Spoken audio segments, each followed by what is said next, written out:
கள்ளச்சாராயம் இந்த மாவட்டத்தில் அதிகம் அப்படின்னு நம்ம கேள்விப்பட்டோம். ஒரு கடந்த வருடம் எல்லாருக்கும் தெரியும். ஆமா ஆமா கள்ளக்குறிச்சி மாவட்டத்தில் கடந்த வருடம் 68 பேர் கிட்ட உயிரை இழந்தாங்க. ஏன்னா கள்ளக்குறிச்சி மாவட்டத்தில் கள்ளச்சாராயம் குடிச்சு நிறைய பேர் உயிரை இழந்துட்டாங்க. அந்த கள்ளச்சாராயம் எங்க காய்ச்சுறாங்கன்னா இந்த கல்வராயன் மலையில தான் காய்ச்சறதா சொல்றாங்க. கல்வராயன் மலையில வேற வழியே இல்லை. ஏன்னா கடுக்காய் நிறைய விளையக்கூடிய பகுதி. அந்த கடுக்காய் தொழிற்சாலை கேட்கறாங்க.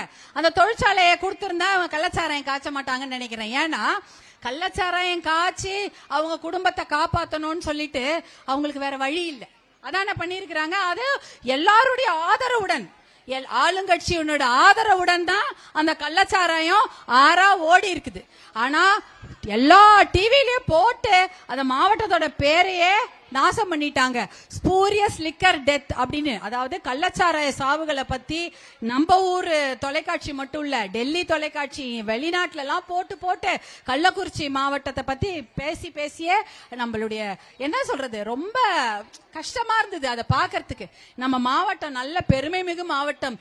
ஏழை எளிய கிராம மக்கள், வெகுளியான மக்கள், உழைக்க மட்டுமே தெரிஞ்ச மக்கள், ஏமாத்த தெரியல, உழைக்க தெரிஞ்ச அந்த மக்களுடைய பேரை எல்லா டெலிவிஷன்லயும் போட்டு என்னன்னா கள்ளசாராய சாவுன்னு சொல்லி அவங்கள ஒரு வழி பண்ணிட்டாங்க. ஏன் தெரியுமா? இதுல நான் 2 விஷயம் சொல்ல வரேன். கள்ளச்சாராயம் ஏன் இங்க ஆறாக ஓடுகிறது? கள்ளச்சாராயம் ஏன் இந்த பகுதியில ஆறா ஓடுது? ஏன்னா கள்ளச்சாராயம் இங்கதான் காய்ச்சி அதை திருவண்ணாமலை, காஞ்சிபுரம், வேலூர் பக்கத்துல இருக்கிற விழுப்புரத்துல அனுப்புறாங்களாம். 1000 கோடி ரூபாய் இங்க மட்டும் அதுக்கு வருமானம் வருது. ஏன் அப்படின்னா 2 விஷயம். இந்த பகுதியில வருமானம் கம்மியா? அதிக வருமானமா உங்களுக்கு? கிடையாது, ரொம்ப கம்மி. அந்த டாஸ்மாக கூட வாங்கி குடிக்க முடியல போல இருக்குது. அதானே டாஸ்மாக்ல 150 ரூபாய், அதுல 10-20 ரூபாய் அதிகமாக வச்சு விக்கிறாங்களாம் ஒரு பாட்டிலோ இல்ல ஒரு குவார்டரோ. ஏன்னா இன்னொரு 10 ரூபாய் சேர்த்து விக்கிறாங்க.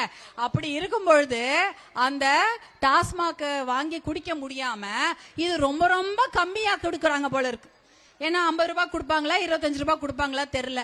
ஏதோ ஒரு பக்கத்துல இருந்து இந்த மீத்தைல் அந்த மாதிரி ஆல்கஹாலை வாங்கிட்டு அதுல சாமான்லாம் கலந்து அதை கள்ளச்சாராயமாக மாற்றி ரொம்ப கம்மி விலை கொடுக்குறாங்க. அதுவும் நம்ம மக்கள், ஆண் மக்கள் தானே கேட்கணுமே. காலையில இருந்து நாங்க அசதியா வேலை செஞ்சோம் அதானம்மா, ஆனா உடம்பு வலிக்குது. என்ன அதான் அவங்க கேக்குறாங்க. நாங்க மட்டும் என்ன வேலை செஞ்சோம்? மகளிர் ஆம்பளைங்க என்ன சொல்லுவாங்க? காலையில இருந்து வயல்வெளியில போய் கஷ்டப்பட்டு வேலை செய்கிறோம். என்னன்னா உடம்பு வலிக்கும். ரொம்ப கஷ்டமான வேலை. விவசாயம் என்பது சாதாரண வேலை இல்ல. ஏசி ரூம்ல உட்காந்து வேலை செய்யறதோ இல்ல நிழல்ல வேலை செய்யறதோ எதுவும் கிடையாது. வெயிலிலும் மழையிலும் கடும் குளிரிலும் அந்த வேலையை நம்ம செய்யணும். அப்ப உடம்பு முழுக்க வலிக்கும். வலிச்சுட்டு வீட்டுக்கு வரும்பொழுது ஒண்ணுமே பண்ண முடியாது. இப்ப பெரிய பெரிய பணக்காரங்கன்னா என்ன பண்ணுவாங்க? மணமகிழ் மன்றம், கிளப்ல போய் சீட் ஆடுவாங்க, ரேஸ், குதிரை ரேஸ்ன்னு சொல்லுவாங்க, இல்ல சூதாட்டம், ஏதாவது அவங்களுக்கு வேற பொழுதுபோக்கு இருக்கும். ஆனா விவசாயிகளுக்கு எந்த பொழுதுபோக்கும் இல்ல, எதுவுமே கிடையாது. அவங்களுடைய ஒரே பொழுதுபோக்கு குடிக்கிறதா. குடிச்சிட்டு எதுவுமே தெரியாம படுத்து தூங்கினாதான் மறுநாள் காலையில மறுபடி அவங்க வேலைக்கு போக முடியும். அதே வேலையை பெண்களும் பண்ணா என்ன ஆவறது? அதே தானே. அதே வேலைய ஆண் மக்கள் உடம்பு வலிக்குது, நாங்க மறுநாள் காலையில போய் இதே கடும் வேலை அப்படியே உடல் உழைப்ப கொடுக்கணும் அப்படின்றதுக்காக அவங்க என்ன பண்றாங்க?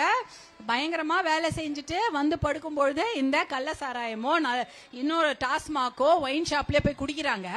அப்படி இருக்கிறவங்க அதனாலதான் இங்க கள்ளச்சாராயம் அதிகமாக ஓடுகிறது.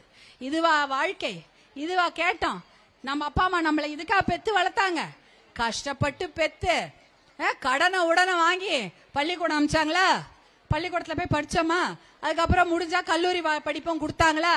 அப்புறம் இன்னும் கொஞ்சம் கடனை வாங்கி கையில காதுல மூக்குல போட்டு ஒரு 5 சவரன் 10 சவரன் போட்டு கட்டி கொடுத்தா இங்க கஷ்டப்படுறதுக்கு தானா நம்மளை கட்டி கொடுத்தாங்க? ஏமா அதுக்காக நம்மள இன்னொரு ஊரு கட்டி கொடுக்குறாங்க. தலையெழுத்துன்னு சொல்றாங்க. எப்படியோ தலையெழுத்து. அம்மா அது நம்ம தலையெழுத்தே இல்லம்மா. நல்லா வாழணும், சந்தோஷமா வாழணும், ஒரு நிம்மதியா வாழணும், நம்ம குழந்தைங்களோட வாழ்க்கை நல்லா இருக்கணும்ன்றதான் நம்ம தலையெழுத்து.